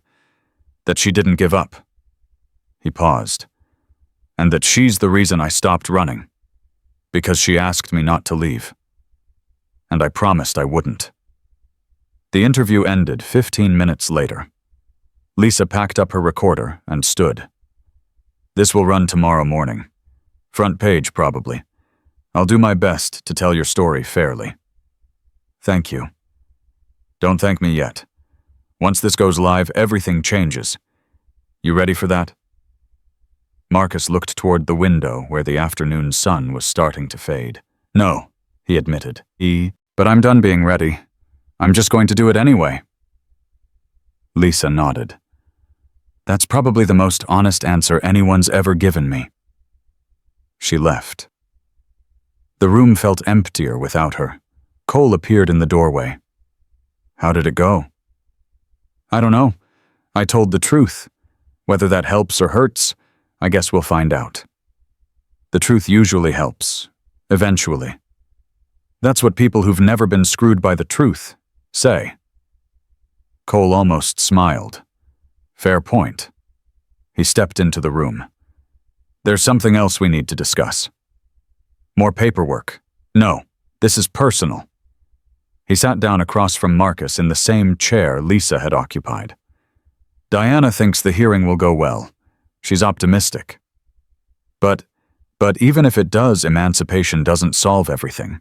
You'll be legally independent, free to make your own choices. But that doesn't mean you'll have anywhere to go, or anything to do. Marcus nodded slowly. I know. So I have a proposal. Cole leaned forward. I own a motorcycle shop. Legitimate business. Repairs, custom work, restoration. It's good money and honest work. You're offering me a job? I'm offering you an option. You'd start at the bottom. Oil changes, basic maintenance, whatever needs doing. The pay isn't great, but there's a room above the garage. Private entrance. Door that locks from the inside. Marcus stared at him. Why? Because you need somewhere to go. And because I trust you. And because... Cole stopped his voice, catching slightly. Because my daughter is alive because of you. And I will spend the rest of my life trying to make that mean something. You don't owe me anything. I know. That's not what this is about. Then what is it about? Cole held his gaze. It's about second chances. It's about someone giving me an opportunity when I had nothing and me trying to pass that forward. It's about building something instead of running from something. Marcus sat with that for a long moment. The offer was real. He could feel it. Not charity, not pity. just possibility. Can I think about it? Take all the time you need. Cole stood. The offer doesn't expire. He walked out, leaving Marcus alone with the weight of everything that had just happened. A job, a room, a door that locked from the inside. 3 things he hadn't dared to want for so long that wanting them now felt dangerous. Like hoping, like believing things could actually be different. He looked at his bandaged hands. The same hands that had dug through rubble for 47 minutes. The same hands that had carried a dying girl toward lights that kept receding. Those hands had built something without meaning to, had created a debt that someone wanted to repay with opportunity instead of obligation. Maybe that was enough. Maybe that was more than enough. Marcus closed his eyes and let himself imagine what it would feel like to belong somewhere. To have a place that was his. To wake up knowing where he'd sleep that night and the night after. The imagining hurt. But it was the kind of hurt that meant something was healing. And for the first time since the building came down, Marcus Webb allowed himself to believe that maybe, just maybe, the worst part was finally over. The article went live at 6 in the morning. Marcus didn't read it. He couldn't. Every time he tried to look at the screen, his hands started shaking and his chest tightened. So he sat in the corner of the safe house and let Wire read it aloud instead. Homeless teen who saved biker's daughter speaks out. I couldn't let her die thinking she was alone. Wire paused. That's the headline. Keep going. Wire continued reading. The words washed over Marcus like water, familiar and foreign at the same time. His own story filtered through someone else's voice, turned into sentences that strangers would consume with their morning coffee. When Wire finished, the room was silent. Well? Marcus asked. It's good. Fair. She didn't sensationalize anything. But the comments section is already a war zone. Half the people want to adopt you. The other half think you're a publicity stunt. Sounds about right? Cole walked in, phone pressed to his ear. His expression was unreadable. He finished the call and looked at Marcus. The hearing's been moved up. Marcus's stomach dropped. What do you mean, moved up? Judge Morrison wants to get this done before the media circus gets any bigger. We're scheduled for 2 o'clock this afternoon. That's 5 hours from now. I know. I'm not ready. Nobody's ever ready. Cole sat down across from him. But you're as prepared as you're going to be. Diana's documentation is solid. The interview helps your case. And Lily wants to testify. What? She called me this morning. Said she wants to tell the judge what happened. In person. She's still recovering. She shouldn't. Try telling her that. She's already threatened to check herself out if we don't bring her. Marcus almost laughed. Almost. She's stubborn. She's her mother's daughter. Cole's voice softened. The question is whether you want her there. It's your hearing. Your choice. Marcus thought about Lily. About her voice coming through the rubble. About her hand gripping his in the hospital room. About the way she looked at him like he was something worth believing in. Yeah, he said quietly. I want her there.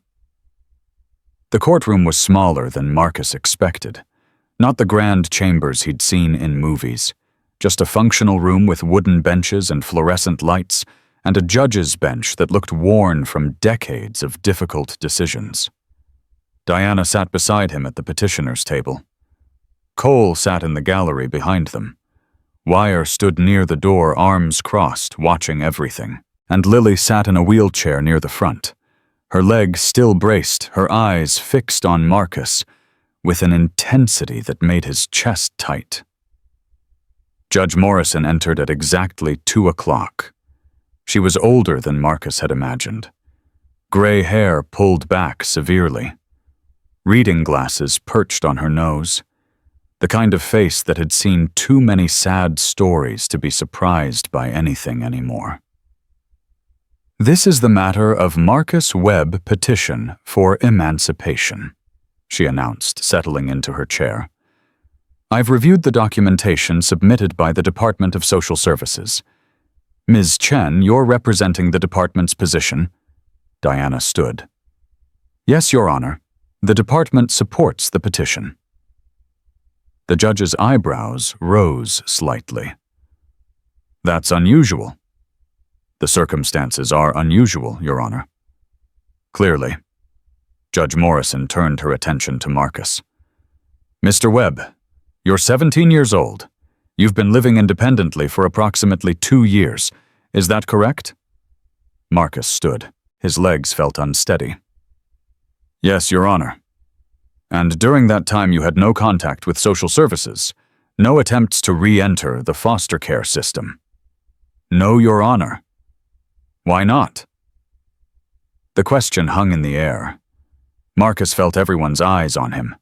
Cole, Diana, Lily, the court reporter typing silently, the bailiff standing motionless by the door. "Because the system never worked for me," he said finally. "Every placement was temporary, every promise was broken. After a while, I stopped believing that anything would be different." "So you chose homelessness over foster care?" "I chose control over uncertainty. On the streets, I knew what to expect. In the system, I was just waiting for the next disappointment." Judge Morrison studied him for a long moment. "I've read the newspaper article, Mr. Webb. I've seen the footage of what you did during the building collapse. That's not the behavior of someone who's given up on people." "I didn't give up on people, Your Honor. I gave up on systems. There's a difference." "Explain that difference to me." Marcus took a breath. "People can care. People can see you and decide you matter. Systems can't do that. Systems just process. They follow rules and fill out forms and move you from one box to another until you age out or disappear. And you believe emancipation will change that.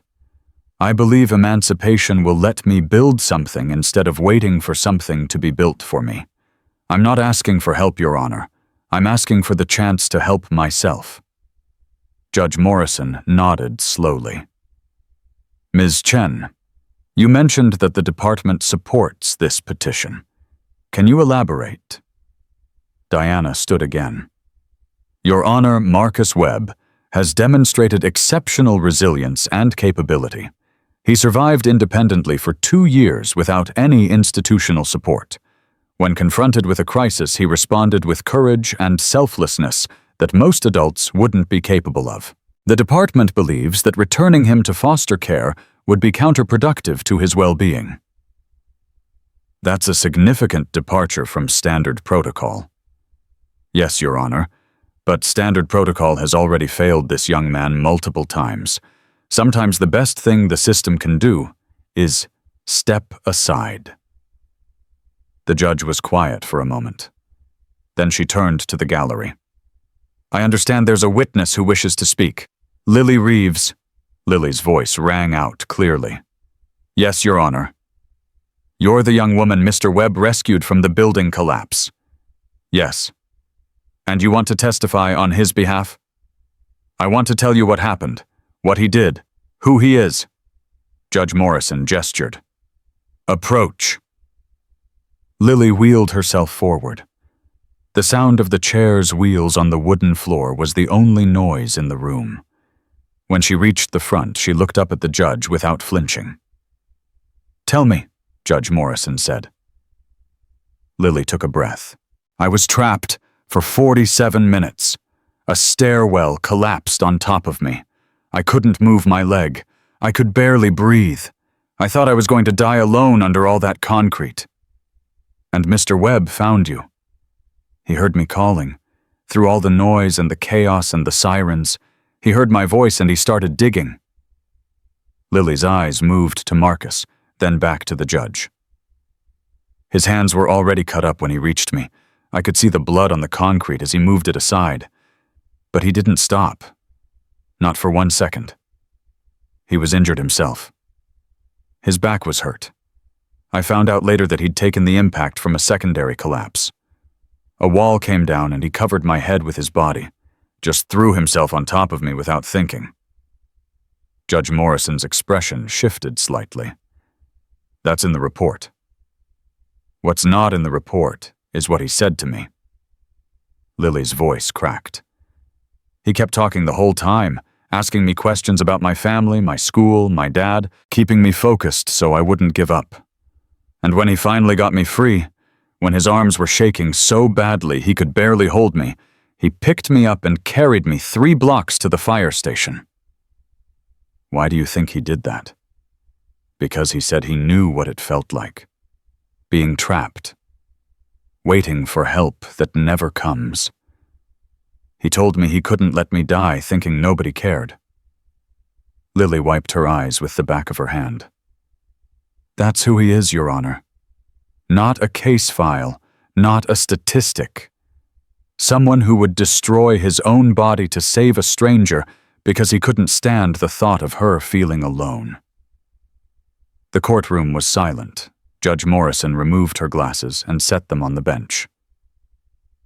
Mr. Webb, is there anything else you want to say before I make my decision? Marcus stood again. His legs felt stronger now. Something had shifted during Lily's testimony. Something that had been wound tight inside him for years had started to loosen. Your Honor, I know how this usually goes. I know the statistics. I know that kids like me don't usually get happy endings. We age out. We disappear. We become cautionary tales for the next generation of social workers to study. But I don't want to be a statistic. I don't want to be a cautionary tale. I want to be someone who built something out of nothing. Someone who took a broken life and made it whole again. And you believe you can do that? I don't know. But I know I can try. And I know that trying is better than waiting for someone else to decide my future for me. Judge Morrison was quiet for a long moment. The courtroom held its breath. Marcus Webb, she said finally. I've been on this bench for 23 years. I've heard hundreds of petitions. Most of them I can predict the outcome before they even finish speaking. Marcus's heart pounded. Yours is different. She leaned forward. Not because of what you did during the collapse. That was heroic, certainly. But heroism is a moment. It doesn't tell me who you'll be tomorrow or next year, or 10 years from now. Then what? What tells me is how you speak about yourself. Most 17-year-olds who come into this courtroom are full of excuses. The system failed them. Their parents failed them. Everyone failed them. And maybe that's true, but they use it as a reason to expect failure in return. Marcus said nothing. You don't do that. You acknowledge the failures without hiding behind them. You take responsibility for your choices, even the hard ones. That's not common in adults. It's almost unheard of in someone your age. Judge Morrison picked up her pen. Petition granted. Marcus Webb is hereby declared an emancipated minor in the state of Ohio, with all rights and responsibilities therein.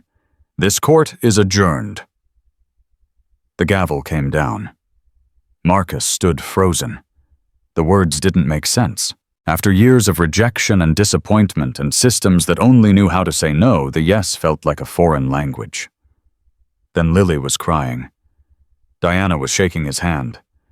Cole was on his feet, moving toward him with something in his eyes that looked dangerously like pride. You did it, Lily said, wheeling up beside him. Marcus, you did it. He looked down at her, at the tears streaming down her face, at the smile that wouldn't stop growing.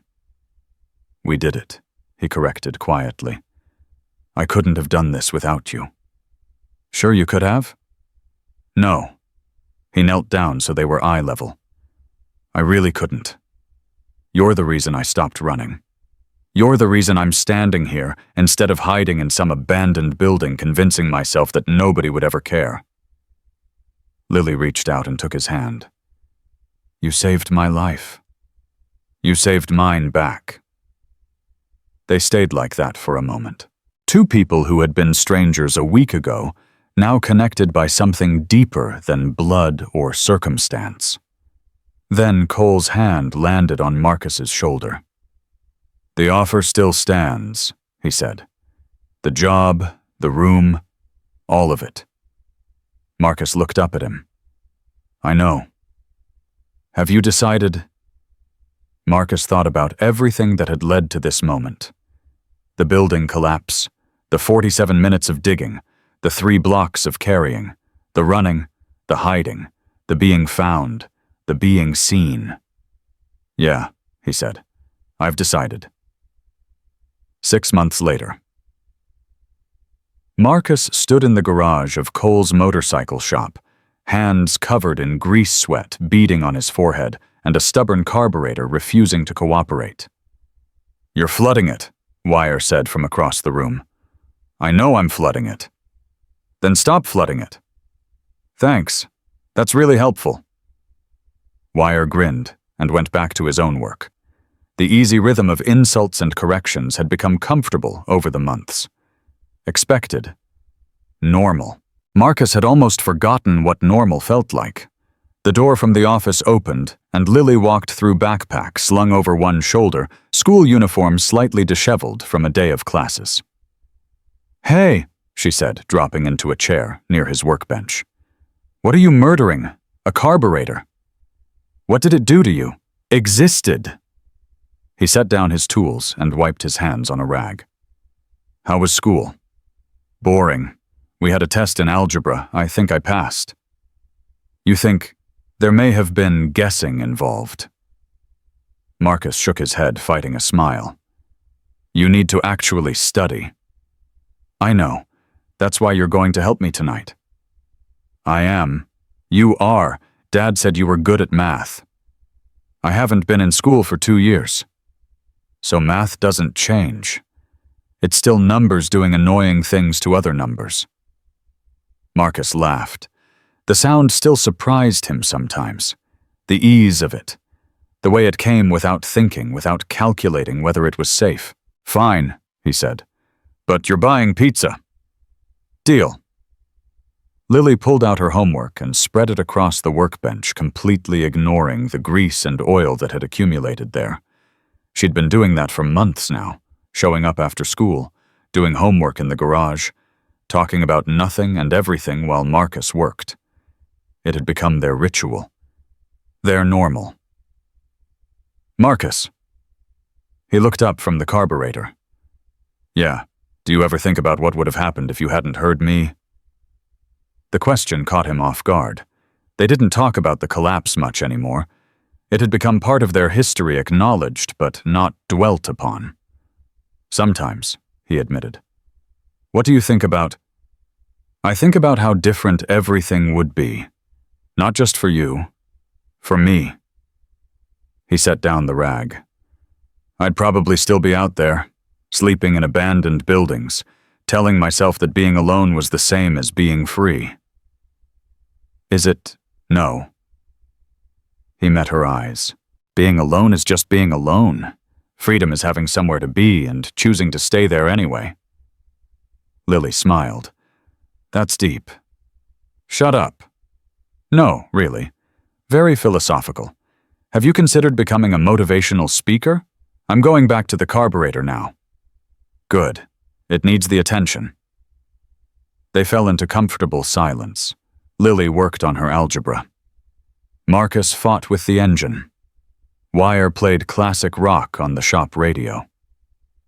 The afternoon faded into evening. Cole appeared around 6 o'clock, surveying the scene with quiet satisfaction.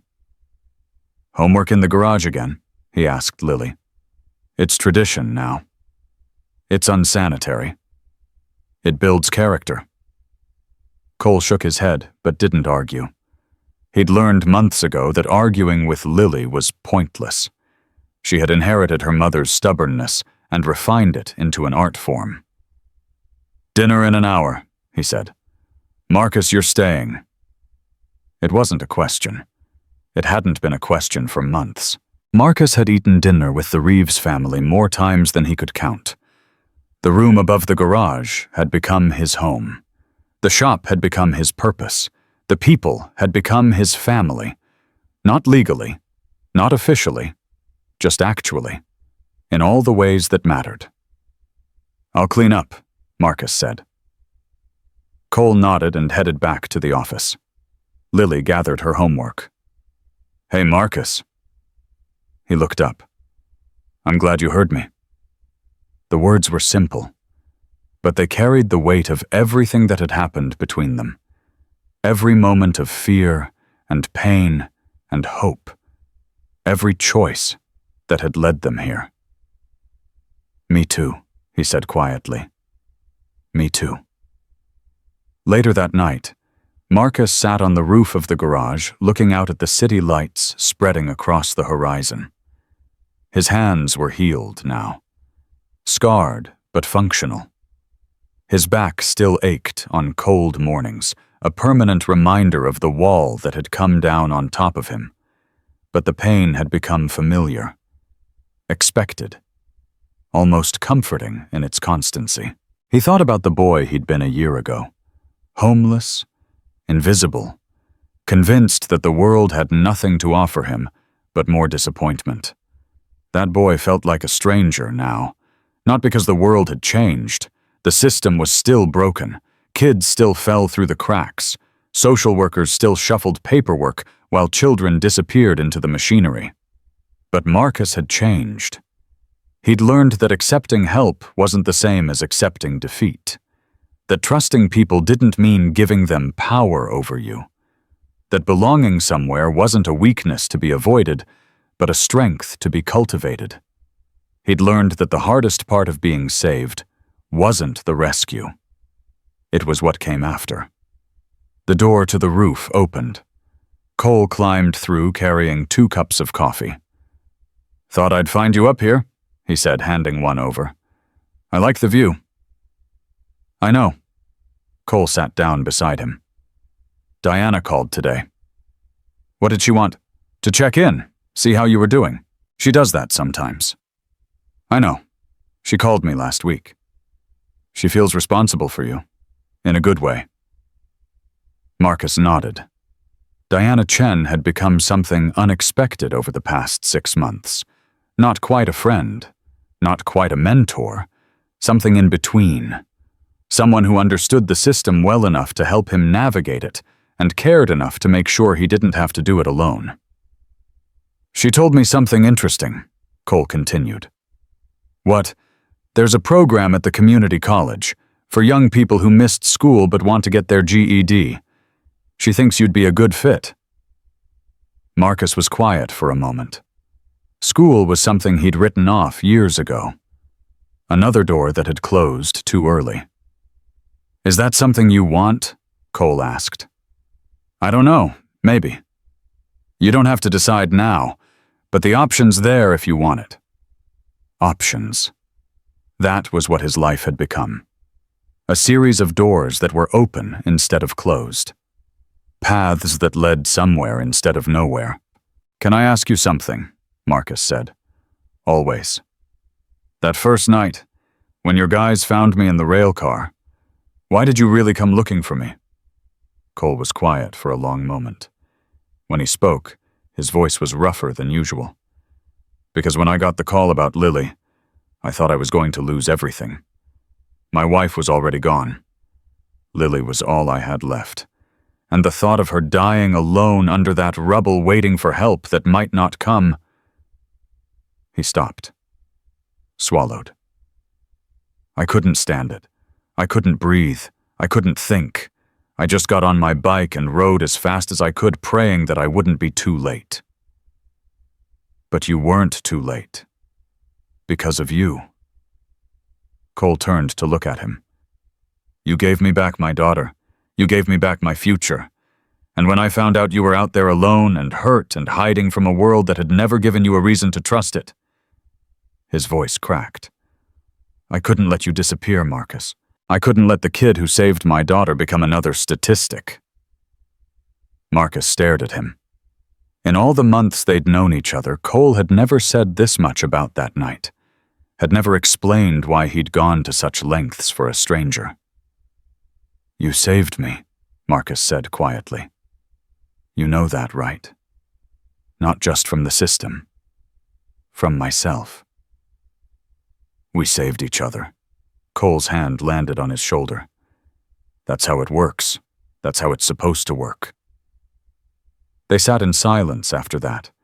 Two people who had been strangers, now family, in every way that mattered. The city lights twinkled below. The night air was cool, but not cold. Marcus thought about Lily, probably asleep by now. Her algebra homework finished her future, stretching out ahead of her like a road with no dead ends. He thought about Diana, still fighting a system she knew was broken, still choosing to make exceptions when exceptions were deserved. He thought about Wire and Doc and all the others who had taken him in, without asking for anything in return. He thought about the building collapse, the 47 minutes, the 3 blocks, the choice to dig when everything told him to run, and he understood finally what he'd really been doing that day. Not just saving a girl, not just being a hero, not just making a choice that would change his life. He'd been reaching for something he'd lost years ago, something he'd convinced himself didn't exist. Hope. Hope that people could be good. Hope that help could come without strings. Hope that somewhere, somehow, there was a place where he belonged. He'd found it in the rubble, carried it for 3 blocks, nearly lost it to fear and doubt and years of learned distrust. But he'd held on.